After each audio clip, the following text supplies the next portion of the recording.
pack pack ধৰিলে হাঁহে বেগে বুলিলে চুৰ ভলুকা কুকুৰে ৰাউচি ধৰিলে লাগি গ'ল ধুম মুখ উপায় নাপায় ফপৰা কুকুৰা মাৰিলে দীঘল লৰ চেপত লাগি নেজডাল তাৰ হ'ল দুডোখৰ নেজৰ বিষত শিয়াল কুকুৰা গাঁতত সোমাই ৰ'ল চাওঁতে চাওঁতে এমাহ দুমাহ 3 মাহ পাৰ হ'ল চ'তৰ বিহুত হুঁচৰি গাবলৈ ফপৰা ওলাই গ'ল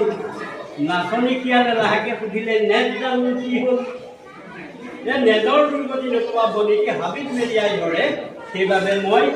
গুৰিকে কাটিলোঁ মিস্ত্ৰী কৰোঁতে শুনা মোৰ কথা ভাইটি ভনীটিহঁত নেজ কৰি লোৱা শেষ তাকে নকৰিলে আগলৈ আৰু নোপোৱা কোনো প্লেগ মানে কিবা ক'ব ন কষ্ট আৰু নেজ থাকিলে প্ৰথম ভাবি লৈয়ে দিওঁ নোপোৱা কোনো প্লেগ সঁচা ককাই তোমাৰ যদি দিলোহেঁতেন কাম নেজ থাকোঁতেই কৰিলাহেঁতেন যদি উপদেশ দান অপৰাধ গুচি গ'ল আৰু লাজত বেচেৰা গাঁতত সোমাই ৰ'ল আৰু ময়ো ইমানতে মোৰ বক্তব্য সামৰি ল'লোঁ